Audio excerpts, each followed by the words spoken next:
Welcome back to another edition of the ASUN Gameday Podcast. Another incredible weekend of basketball, and we're back here to talk about Jordan Griffitt, William Hall, Mike DeVader. We're going to jump right into our ASUN analysis, guys. A ton of scores to get to, just like there are every single week. We're going to list off just a few, and we're going to talk about our takeaways and what we learned from this last weekend. There were some upsets around in the ASUN, some scores maybe people didn't anticipate. Upsets. Yeah, might shake up the top 7 for each one of you. Maybe. We're on the same page already. Yeah. All right, starting off with men's. Kennesaw State had a stupendous weekend, winning 82-81 in overtime against Stetson, and I think what has to be on the short list for maybe the best game in the ASUN season so far. They also, after that, defeated FGCU 65-63 on Saturday. Lipscomb beating EKU 75-62, then Bellarmine 69-49, so a 20-plus point margin there. And Liberty ending Jacksonville's 21-game home winning streak. We talked about that on the last episode. It turned out to be right. The Flames finally ending that streak at 21, 66-52. And for the women's side, Bellarmine's with wins over UNF and Jacksonville and took down 2 Florida teams on the road. Kennesaw State also with back-to-back wins of their own against Jacksonville State. Again, did it twice. Did it at home. Then went an hour and a half west and went and beat Jacksonville State again. Lipscomb beating UNA 79-73, and then Queens taking down Stetson 77-75. The Royals starting to get some momentum here in the ASUN, and Liberty upsetting in overtime 88-78 FGCU. The first victory over Florida Gulf Coast in 12 tries. Okay, a lot to get to there. I feel like we should probably lead off with Liberty here. Right, Mike? Well, I just think that somehow, some way, the door's been cracked open now at the top of women's basketball. I still think that the gap was a little bit bigger to start the season, but now it's cracked open. But I think if you take that away from the takeaway from that is Liberty never known what that felt like before. Now they got that win. I'm interested to see how they respond because there's 2 different ways you could go on that. I think they've hit their stride, and I hope this isn't the peak of the middle portion start to the ASUN season for them. So I want to see if Liberty can build on this and continue to get back and stay in the top part of the ASUN standings instead of kind of have a lull here now that, man, did they peak too early with this? Is this win going to affect them negatively? But taking this victory aside, which they were 0 for, like you said, the more we think we know about the league, it's almost the less we know because if you don't play your best game almost every night, you could lose to anybody right now on the women's side. And obviously the men's side, you got chaos as well. So it's really cool to see that. And we thought Liberty, watching them early on in the season, maybe they lost a little bit of their luster, but then you play a game like this. I mean, I want to say they held them in check from 3 because they still shot almost 38%, but Florida Gulf Coast only hitting 12 of 32. That's not their typical play style. They usually hit a few more than just 12, which is also crazy to say as well, but they shoot so many at such an incredible volume. Now Liberty has a chance, like you said, turn the tides on the season. Katie Williams, 24 points. Emma Hess with that game-tying three-pointer. There's a lot to like about Liberty right now coming off the biggest win of the season in women's basketball. Well, and then just looking at everybody around them as well. I mean, Austin Peay's won 5 in a row. Lipscomb and Liberty and Bellarmine all have 3 wins in a row. So the top portion of these standings and these teams right now are hitting their strides, and we have a lot of hot basketball teams playing at this moment. And I think that's a good transition to what my takeaway is that Florida Gulf Coast women's basketball is human. Now, it's something we always knew. We've been talking about it almost every single episode. Who's going to be the one that dethrone them? Not saying it's Liberty, but it's so much different now. It's so different now, rather, to see it happen than to just say, okay, well, they're not as good as they were last year, at least in some teams' minds, I'm sure, because you lose a player like Kirsten Bell, and you're just not going to replace her overnight. Now you see it actually happen. You see a team actually take them down and say, all right, here's the blueprint for this year's Florida Gulf Coast team. Here's what we have to do in the future to take them down if we want to do so. And you see teams like Kennesaw State, Austin Peay, Lipscomb starting to usher themselves into the top half of the standings and say, hey, you might have to see us in the postseason, and we're going to be watching that Liberty tape. What I think is interesting is, like I said before, I sometimes think that it's the name on the jersey, not necessarily the team. And now, conversely, I think Liberty might have helped those teams throughout the schedule that might not see that as a possible win. Like you said, now Liberty kind of puts a blueprint out there, albeit FGCU made some mistakes there that they probably could correct, and they win that game because they missed some free throws. And I think in the last 30 seconds or so of that game, they had a 5-point lead, and from then on through overtime, it was like 20-5 in favor of Liberty. So there was definitely mistakes that FGCU made that they're going to correct.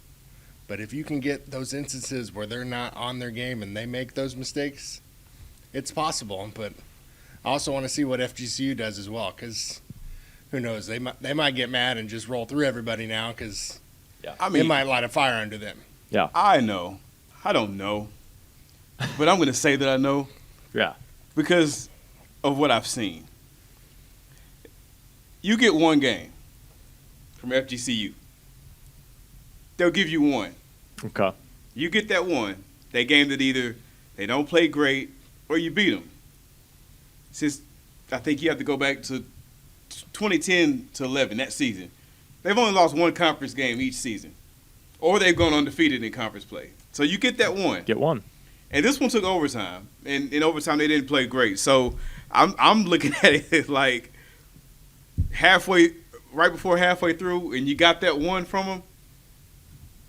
I don't know. From what I've seen for the past 10 years, they won't lose again. I mean, they haven't lost again. So, I mean, that you found, I guess, looking at from an outside looking in, you found what you can do, the game plan that could work. Maybe you saw something in the Liberty film. You take that and maybe you get that other one. Or you're FGCU and you're looking at it and it's like, okay, let's fix this, and then you're tightened up ship and you're running all the way through March and you win another title. So I think that it's interesting that this one came early because, I mean, last year we're looking at that the Stetson game. Yeah, that was the one. Yeah, that was in Fort Myers too. Yeah, right. So I think that the interesting thing to me out of this, I do want to see, obviously what Liberty does coming out of this. I mean, they had the first loss to FGCU. They had that 10-point loss to North Florida that was kind of unexpected. They're 5-2 right now. So they're still where we thought they would be. They're up there in the standings. I think they'll be fine. But I'm a little bit more interested in seeing what this does to FGCU, getting that one game that they give you a year. They've given it to you already. So or what it does to the rest of the league if right. they just decide to say no more and just take off. Yeah, it depends on what that film tells you. Is that film telling you that they just missed shots, or is it telling you that there's weakness there? It could definitely be the first one. If you were to ask me right now to tell you which one, I think they just missed some shots and it's from their free throws. It's their one. And they gave you that one. So I don't know. That's what I want. You're going with history, and I want to say that's probably right, but I mean you have a good chance there. They give you one. FGCU, I mean they've earned that right. They give you one, and nobody's ever gotten another one from them. Right. Because once they get to the post, they have lost in the tournament, but regular season. Right, you're getting that one from them, and then they're doing what they need to do.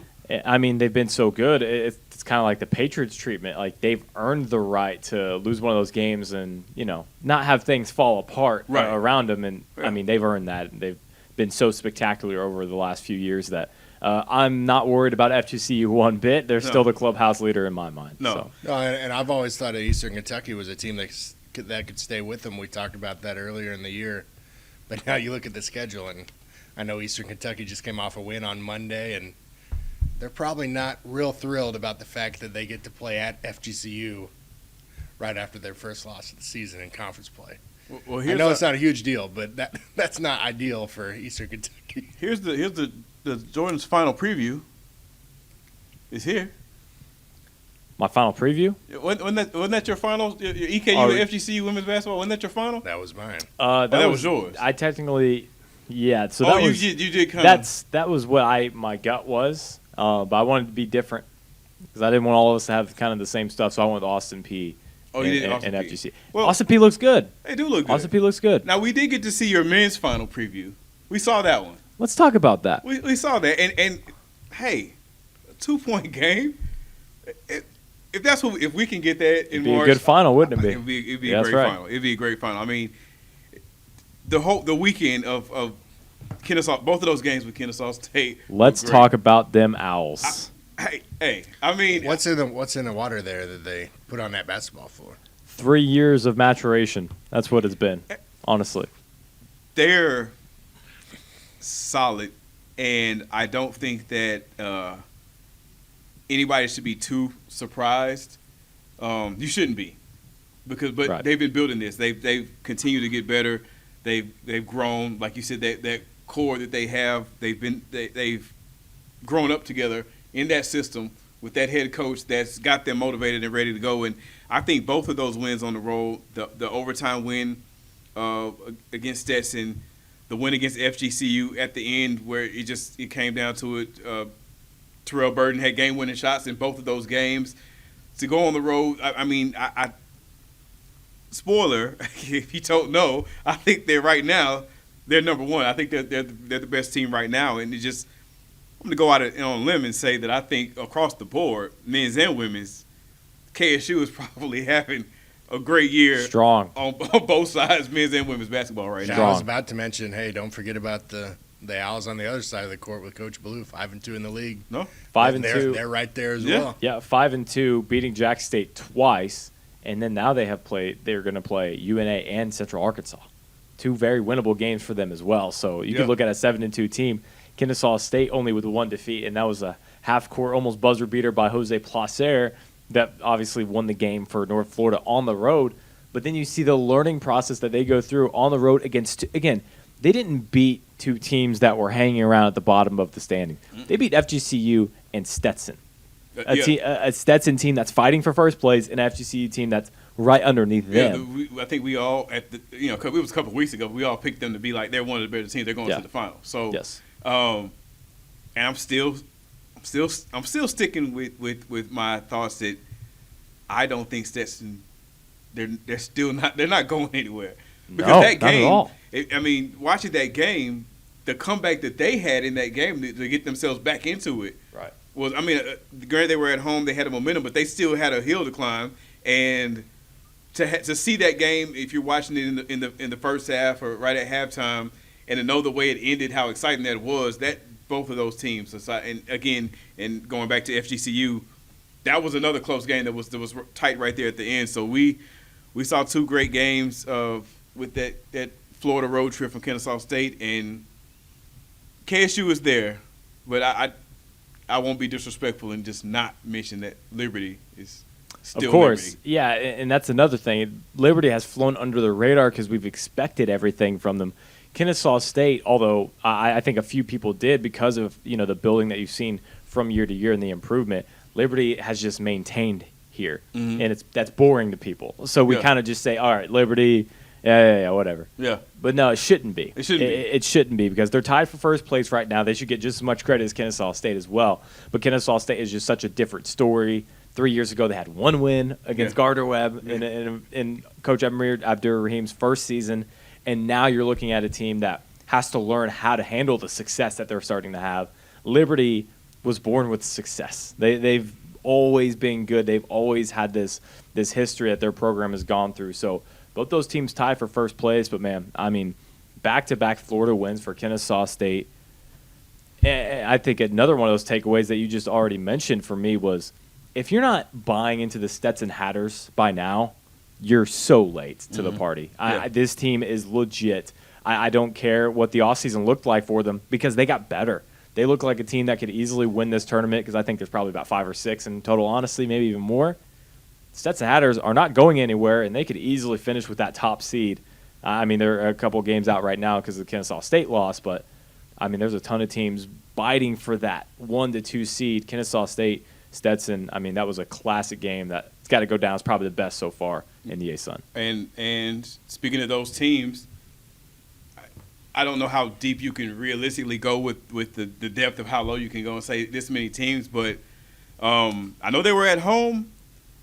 But I mentioned them last week, so they get a mention again this week.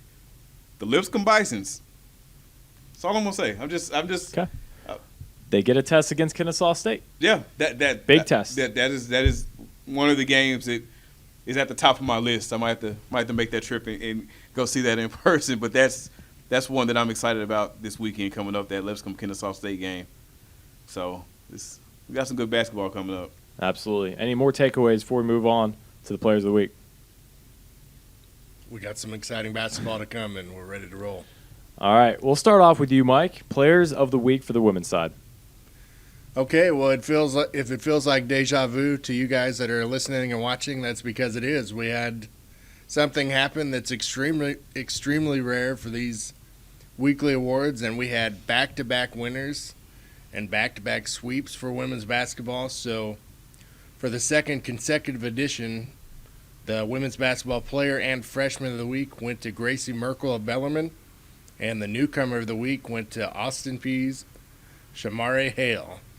So congratulations to those two ladies. Third career ASUN Player of the Week award and 6th freshman honor for Merkel. She has all of the awards in the history of Bellarmine women's basketball here in the ASUN with the 3rd and 6th respectively. She averaged 25 and 18 in a 2-0 stretch against North Florida and Jacksonville. She recorded her ASUN best 12th and 13th double-double as well on the season. And she shot 76.9% for the week at 20 of 26. And she remains the nation's leader in field goal percentage at 73.2. And then going down to Miss Hale for Austin Peay. Like I said, this is her second straight newcomer of the week accolade and second win in the category for Austin Peay in women's basketball. She helped the Govs to a 6-1 ASUN record after beating Central Arkansas and North Alabama, both on the road.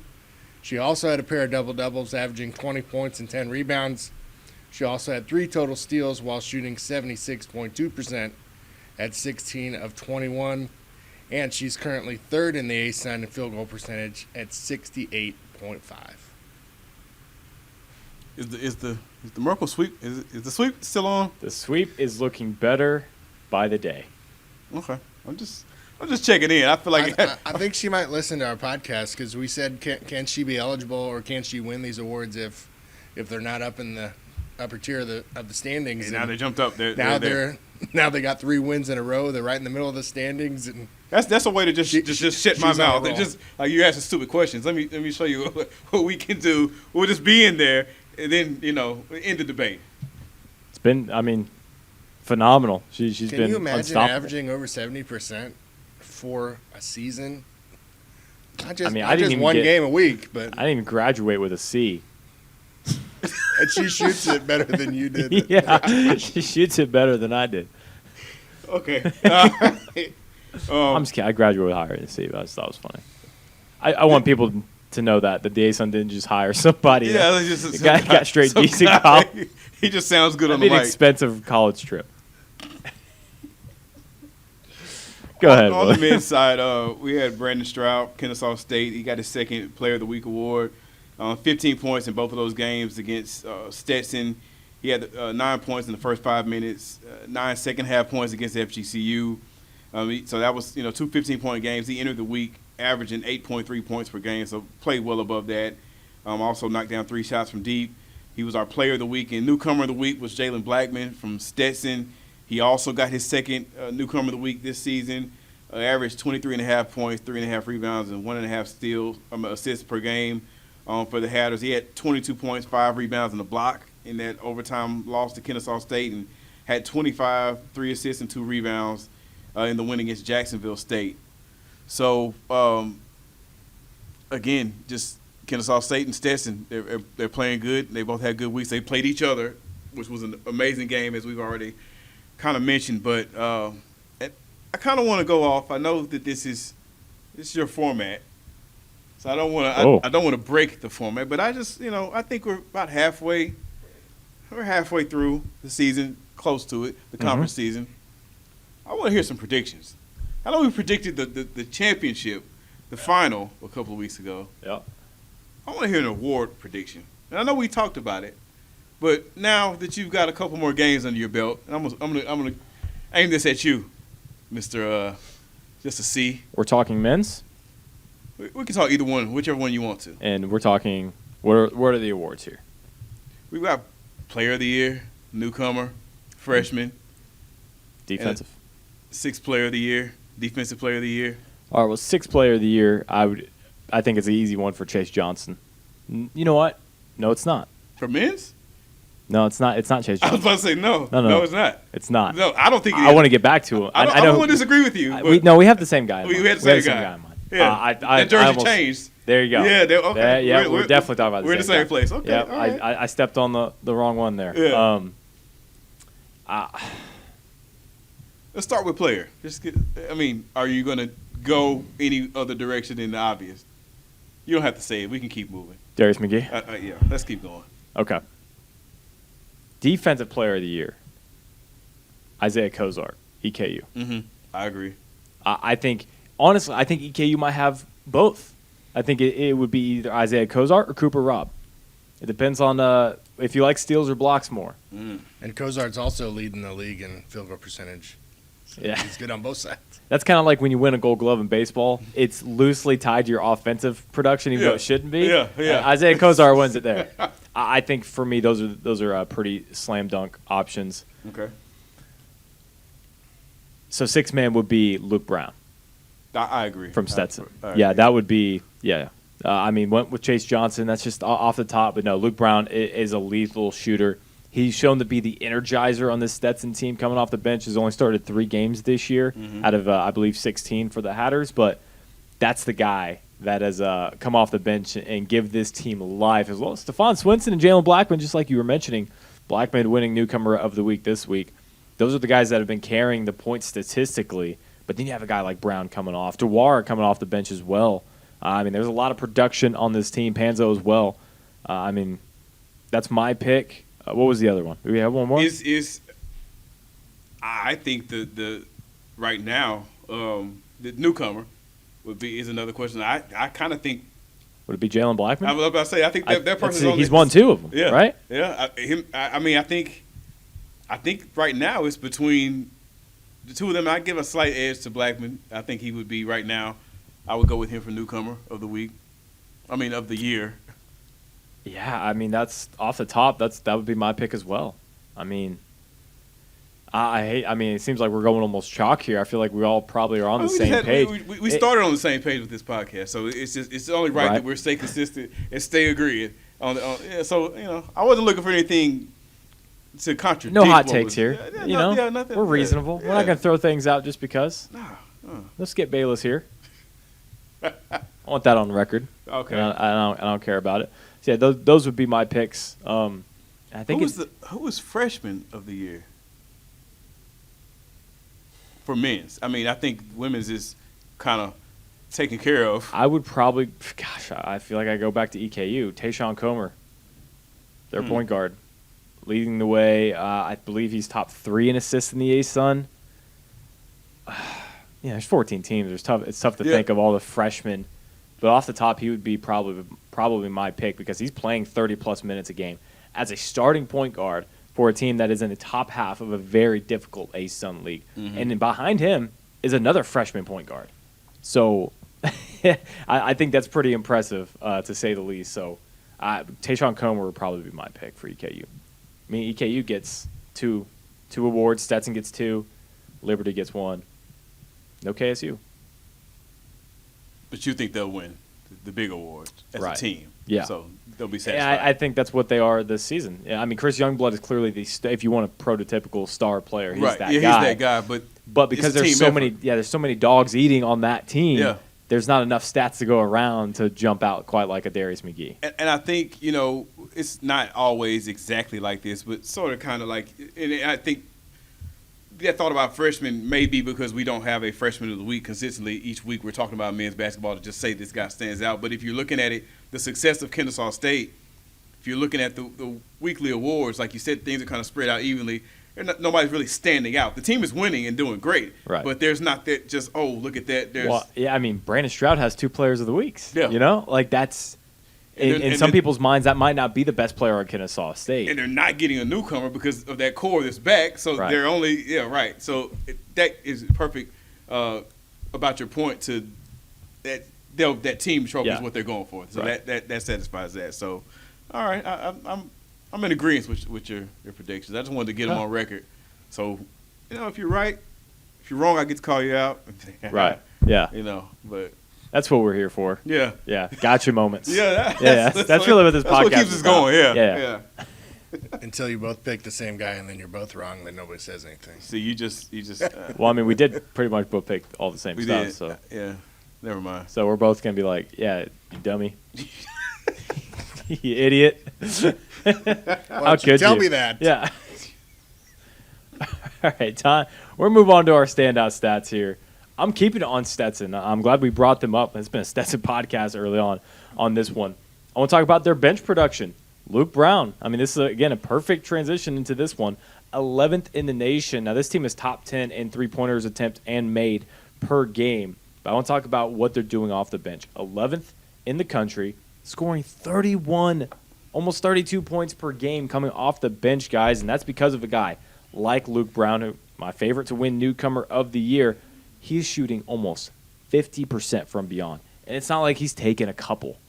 He's taken 81. He's hitting 40 of 81 threes this year. I mean, that'll do it. 11.1 points per game. He's only started 3 out of the 17 for Stetson so far this year, played over 400 minutes. The leader off the bench for Stetson, and one of the reasons why their depth is so scary and why they're so much better than they were last year. A player like Luke Brown, just coming off the bench, that's going to do it. 11th in the nation, guys, in bench points. It doesn't get much better than that, having that depth on the Hatters team.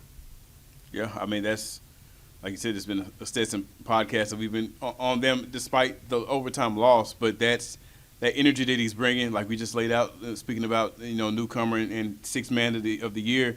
I'm not surprised hearing it as a stat. That's amazing, and it matches what we see when we watch them every week. And he's coming off the bench and changing the game because he's a threat coming in as soon as he's coming. He's jacking it up. I mean, you're watching him play, and he's just he's so exciting to watch because he's just gonna let it fly, and he's got the swag. He's hitting almost 50%. I mean, again, less than I scored in college. That's how you.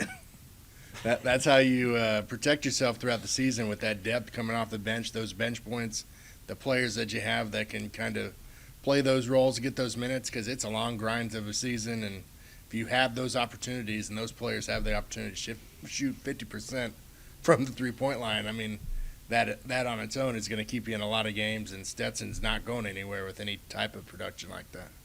All right, Mike, time for your standout stat. What do you got? All right, well, last week we looked at field goal percentage and highlighted a couple of the best shooters in the country that are right here in the ASUN. And what do you know? We also have 2 more individuals here that are in the top 10 and the most reliable players in the nation in terms of double-doubles. And the 2 I'm going to focus on is EKU's Antoinette Walker. I think she's in the running for player and newcomer of the year as well, 21.6 points a game. But for this in particular, she's tied for 10th in the country with 11 double-doubles, which she's first with 21.6 points per game and second in ASUN, 9.9 rebounds per game. And here's a showing from Bellarmine again, Gracie Merkel. She's top 5, tied for 5th, with 13 double-doubles so far in the season, which she's averaging 16.0 points per game, third in the ASUN. She's first in the ASUN right now, 11.2 rebounds per game. So when you look at these 2 clubs, they have the 2 most reliable forces right now on the offensive and defensive ends to give your team an opportunity to win, in these 2 individuals, and Miss Walker and Merkel here, where, man, they are walking double-doubles. And if you have that security blanket on your team, that's definitely a good feeling going on in the basketball floor. And it's funny you bring those 2 up.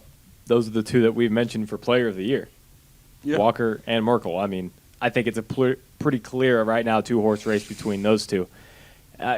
Team success plays into it. Mm-hmm. I know that for a fact. How much will it play into it there at the end? What's Bellarmine and EKU look like? Does Tashara Morehouse throw her hat back into the ring? What's that going to look like? But double-double machines, and those 2 teams leading their way for Bellarmine and EKU. Right now, the 2 best players in the ASUN for sure. Yeah, and Walker has put up crazy numbers all season long. I mean, she's constantly in the 20s in points. She's dishing out assists on the offensive end to get her teammates involved. But I am interested to see what Morehouse does the rest of the year, because what is FGCU going to do to the rest of the league throughout this schedule? Because we've already talked about you got one now, you're fool me once, but it's not happening again kind of thing. So I want to see what happens there, because the preseason player of the year, Morehouse, see if she can live up to that. And, I mean, defensive player of the year, what do you do? I mean, Skylar Gill, where are you? I want to see some more out of you. She hasn't shot as well this year, but she was right there. Challenge. She has 48 blocks. Merkel's at 50. So let's see what's going on neck and neck with that on the defensive end, because I think that's an exciting race, and it could come down to that matchup as well, head to head. What's going to happen between those two? Hey, I think we're all rooting right now for the best story, which would be the Merkel sweep of postseason awards. There, four of them. We talked about last week. But. Yeah, I'm all for the sweep. I mean, that would be historic, and that would make national news. 4 awards, that's unprecedented, unbelievable, and it's actually attainable, which is crazy. And we're filming this on Thursday here, and looking ahead to Saturday, it's one of my games of the week that I looked at potentially, but it's a clash of styles. But Bellarmine is at FGCU on Saturday.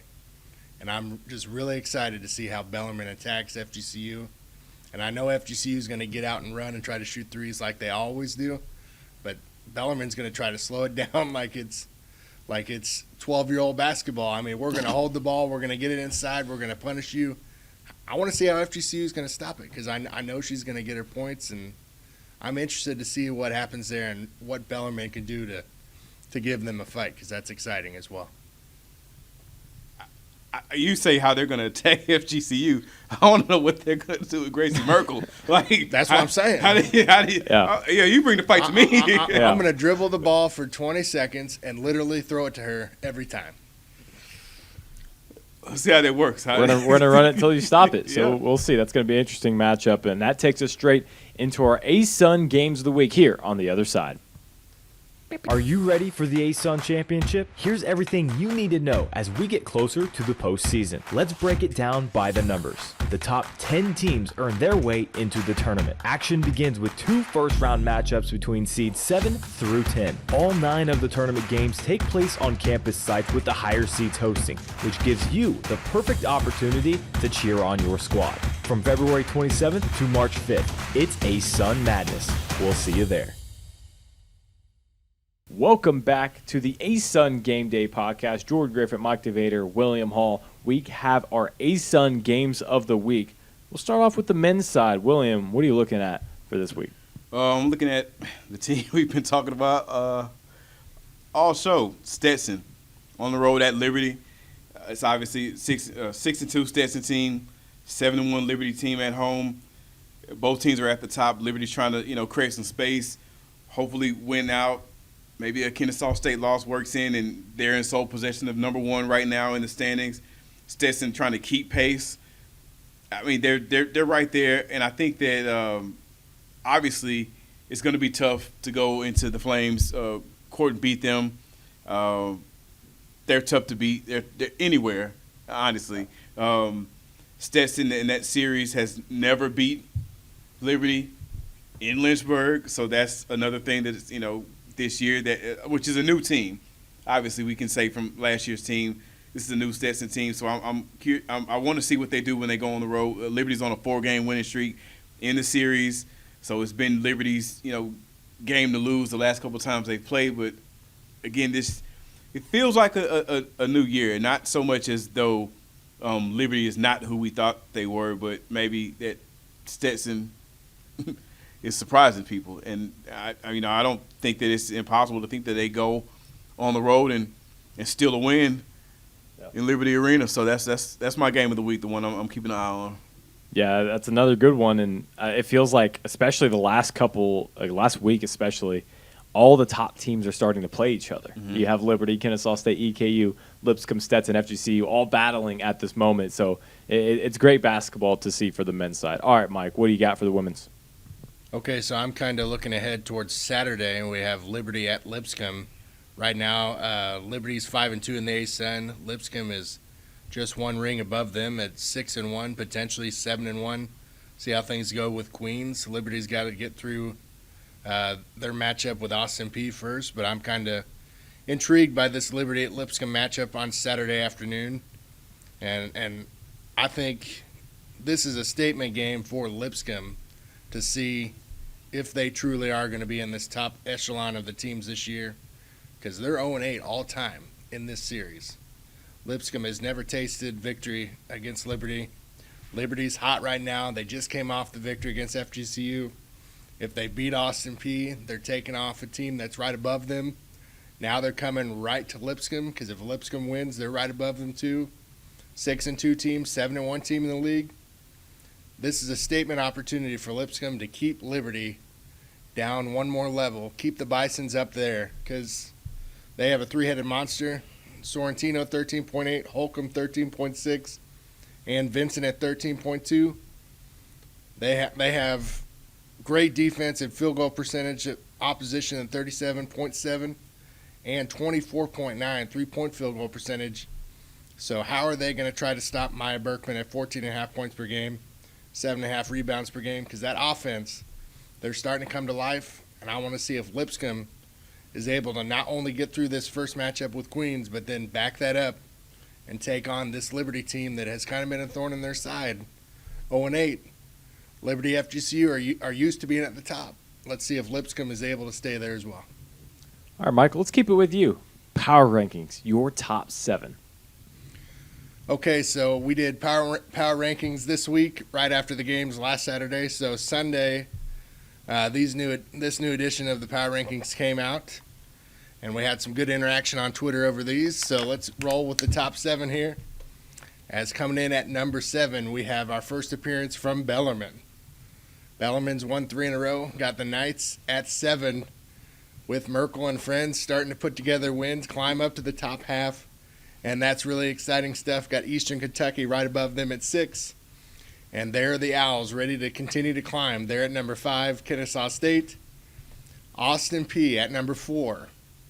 They did drop from 3 to 4 this week, albeit they won. So the reasoning is... Wow. Controversy. Hey, that's what it's all about. If there's not controversy, they're not looking at our stuff. So that's really exciting that we got some ideas out there about why this happened. But it's all for the analytics, right? You know, I look at what Austin Peay's done. They've done a great job so far. Hey, right here on my notes, remember, the game of the week. But Liberty has to go to Austin Peay before the game of the week. So, hey, you don't like it, here's your chance. Knock Liberty off. Then you're going to be back up there again. But this has nothing to do with Austin Peay. I believe that FGCU's gap between everybody else at this moment was big enough that that victory for Liberty earned them that jump to the 3rd spot. So Austin Peay, they did flip spots with Liberty. So Austin Peay is 4th. Liberty is 3rd, and that's only because of what they did coming back from behind in the final seconds, beating FGCU in overtime for the first time in program history, outscoring the Eagles 20-5 over the last overtime period, plus 26 seconds when they're down by 5. But there's the Bisons at number 2. Liberty at Lipscomb, the game of the week. The Bisons are 2nd. Can they stay there? And some people are going to complain about this, but FGCU is still number 1. What? They're like, oh no, what is this, TCU? No, it's not. CCU. FGCU's gap was large enough. They lost in overtime on the road to a team that is consistently in the top portion of the conference. And I believe that the gap is more narrow than it's ever been potentially. However, they had enough slack to still remain in that spot because I couldn't put anybody else there. I mean, I think if you were to go to Clarksville, Tennessee right now, I'd take Jordan with you. Yeah, you're not a popular man. I don't need any help. I know where my office is. They know where I work. Hey, Austin Peay's done a great job. In Mike's defense, These are power rankings. These It are can't not- just be the standings every single week. This is our ultimate reminder that these are not the standings. No. These are my personal preferences, which could be nonsense to people out there, and I really don't care. Because right now, I'm telling you how I feel, and guess what? The beautiful thing about the schedule makers is if you have a problem about it, you're upset about it. If you're sending tweets about we've won 5 in a row with a raised eyebrow, hey, if you want to keep winning and take FGCU out, give them the second loss they've never tasted, let's do it. I mean, like I said, there's nothing really that I can complain about or anybody else should complain about because So what you're saying is, if you want to change the power rankings, you have the power to change the Power's power in your rankings. hands. The power's in your own hands. Yeah. they're not in mine. I just put them on paper. So I mean, if you win games, I mean, don't let anybody else beat FGCU. You beat FGCU. Austin P, you hear that? I think Hey, I'm not calling them out like that. It's motivation. you didn't start the fight. Yeah, you didn't start it. They came. I mean, you just put out your power rankings, and they came at you. Hey, I was asked to put them out, and I did that. Hey, Put yourself on the line. yeah, that's Hey. commendable. Hey, I can respect it. Yeah, I do. a good I media do respect relations person, if they have comments in their section or people are upset, that means I'm doing a good job. it. Yeah. So I mean, Yeah. hey, our show's gonna have more ratings now because people are upset at me. I'm fine with that. Yeah, this needs we gotta blast this out. Fasiga. Yeah. Well, All I'm saying is, Liberty did enough to make that jump because of the history they've had with FGCU, the type of program FGCU has been to this league their entire existence in the ASUN. And it's not going to take much for Austin P. You can get right back there. But I think FGCU remains in that top spot because they had that slack. And who knows what could happen, but somebody else has got to step up and do it again. I don't think there's a whole lot more to say. I think it's time to move on. You said you didn't put your foot down. I appreciate that. Let's look at the men's. I mean, I feel like we got some juggling Nah. going on. Hey. I mean, number 7. It's not juggling. Jacksonville they're still there. Maintaining. They're maintaining, and sometimes that's not a bad thing to maintain. I mean, you maintain until you get to the tournament, and all of a sudden they turn it on just like they did last year. Yeah, and you're So- right there playing for the chip. So they're at number 7. Number 6, Lipscomb. I think they played their way into the top 7 in my opinion. FGCU number 5, Stetson number 4, Eastern Kentucky is 3. They did take a hit. I mean, They did lose immediately after we talked about them, Yeah. which seems to be the case here for EKU. yeah. I mean, and they lost to a Lipscomb team that's playing well right now. So they did take a hit. Liberty, they're still at number 2 because it's my number 1. I spoiled it earlier, but right now it's Kennesaw State. That's who I think is playing. They're playing the best, but It feels like I'm always a week ahead of you. I That's- welcomed you to the EKU party, and then last week I welcomed you to the KSU party. And All here right. they are, both back-to-back number 1s for your power rankings. what part are you at now? Right now, where are you at? Where are you playing right now? I think Kennesaw State will maintain at number 1. So they're good through the weekend. They're good through this week, yeah. So Austin P. and Lipscomb. There's nothing there's no upset. Stetson going to beat Liberty. That's not going to be good enough. I think Stetson wins that game. Shake things up, but that's not going to.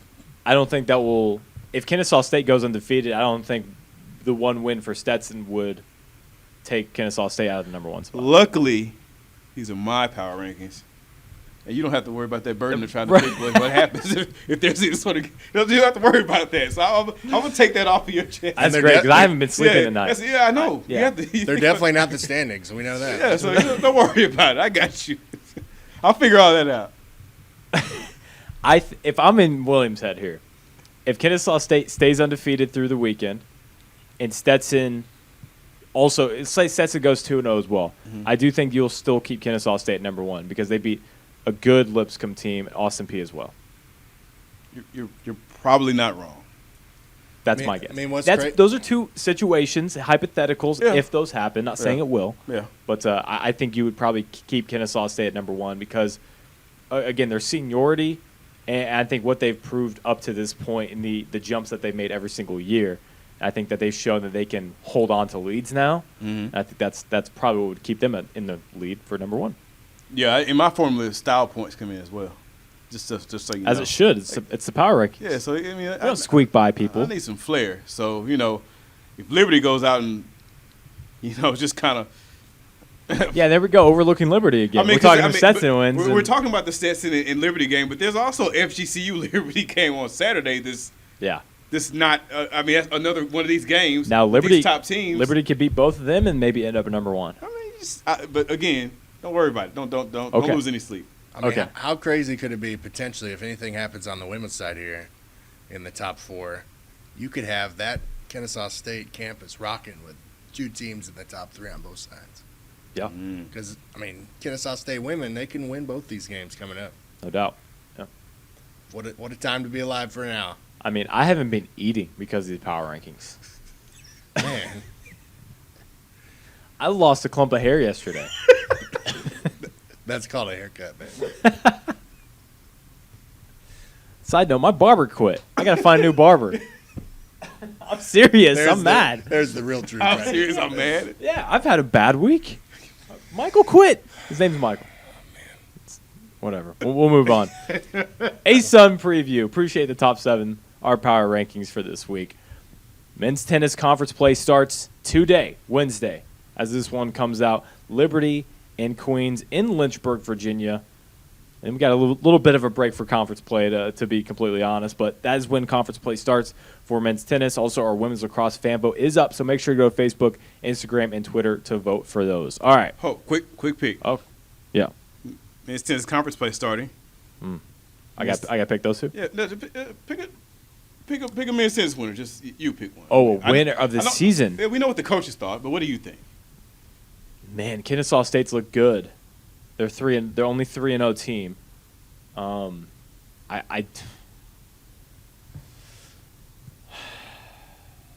Liberty returns a lot. This is going to be chalk, but I'm going to stick with Liberty. They've had a tough non-conference early on, or they do have a tough non-conference early on. They're 1-1. They played Virginia. Didn't go their way. Man, FGCU's deep. I'm changing it. Oh. I'm going FGCU. Former Player of the Year Magnus Johnson. He might repeat. Max Dam, our first ASUN Player of the Week, playing at court, I believe court 5 or 6. You going FGCU? I'm going FGCU. All right. I'm going with the depth of the Eagles. Of course, we're tracking this it's not going to be like, yeah, you're in what you picked. Yeah, FGCU. there we go. Yeah, so Obviously, I did bounce around from 3 different teams. Yeah, you did. Obviously, we don't know what's happening right now with the winter championships. Man, if that happens for them in tennis, whatever happens in basketball, but they had a heck of a fall season. Oh, yeah. So, I mean, Yeah, add on to it. man. Yeah. No doubt. All All right, guys. It's time. It's trivia time. William leading the way with 2. I'm right behind with 1. I scored 1 last week. I'm proud of myself. And Mike's still looking to get a point on. I feel good for you. I feel like you're going to get one today. Can you believe that I had the very first point of the entire podcast session, and Yeah. now I've decided to hand out awards to everyone else? Yeah. I remember, I'm going to relate it to the NFL. A couple of years ago when the Jaguars won the first game, they put out a Twitter post that said, hey, unfinished business, got to go win the next one. They lost the next 15 straight games.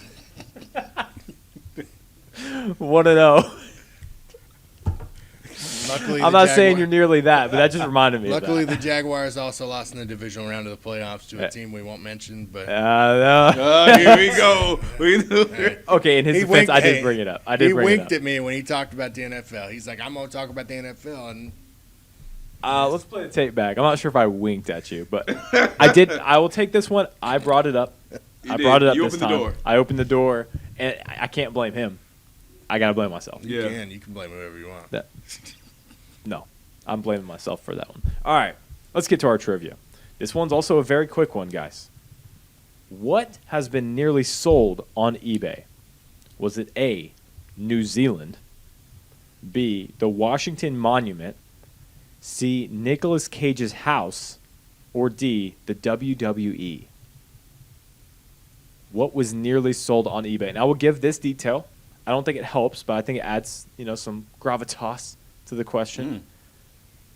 It started on eBay worth 0.01 pennies, and then got as many bids to get all the way up to 3,000 American dollars before it was taken down by eBay. Again, I don't think that helps any, but I think it adds something. $3,000. Yeah, before. That's not very much for a house. Well, it probably would have gotten up to quite a bit. Because they realized it was on there. I mean, regarding any of these, I think Yeah. they're worth a little more than Imagine being the 3,000. person searching through everything to make sure everything's all right and then finding that or whatever. I don't know the answer, but And I don't know what makes, like, if this were to sell any of these things, what would make it official? You know, like, eBay would come to you and be like, listen, we can't give you the WWE. I got New Zealand's not yours. I got the WWE for $3,000. Oh man. All right, any thoughts, guesses, any of the sort? Are we allowed to know why, or do you know why or how it got on eBay? No clue. What I've told you is all that I know.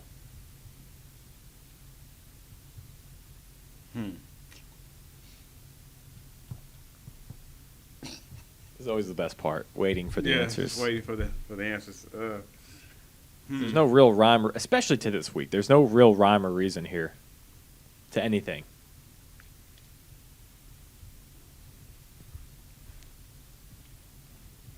It's hard for me to think about how a country or a monument could be on eBay or how it got on eBay.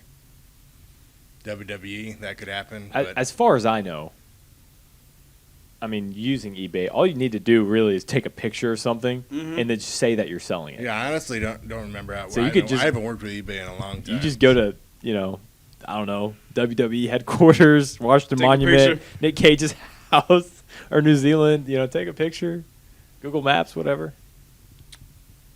Huh. I think this is one of our tougher ones, too. Yeah, this is pretty good. Because they're all just so ridiculous. They are.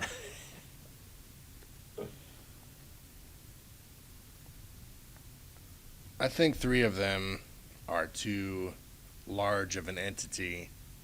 So, for some reason, I'm going to pick Nicolas Cage's house, and I think it's because it's the most reasonable answer, which makes no sense out of these. Just because, nothing against Nicolas Cage, because I love Con Air. That was a great movie. But maybe he needed some cash. Who knows? Oh, So, maybe Nick Cage was selling it. He started at .001. Yeah. Create a burner eBay account, sell your own house for $3,000. that's a terrible idea. But But of all people to do it, it seems like it'd be Nick Cage. Yeah. I'm down to 2. What would that be? I'm down to New Zealand or the Washington Monument. Why are you eliminating the other 2? I don't know. I just because Mike Great. picked Nick Cage's house, so I'm not gonna pick what he already picked. The WWE, it's like for sale now. I think it just got sold. Oh really? Who bought it? Somebody in Saudi Arabia, I thought. I can't remember. For $3,000? Yeah. If Live Golf can go for billions, I'm sure. Oh man, I wanted to be New Zealand. I don't even know what country that is because somebody spelled it wrong. Is it spelled wrong? Yeah, it is. How are you supposed to spell it? Grammarly thinks it's right. That's not correct. Well, What's New Zealand? oh, Mike, I can spell. Come on now. Thanks. I mean, he only got C's in school. I majored in Yeah, I journalism. did. What did you expect out of him? I thought the intern did this. My bad. This is our breakdown. Nothing official. Yeah. I did major in communications. I mean, thanks for that compliment. I don't know. I should go with my first mind.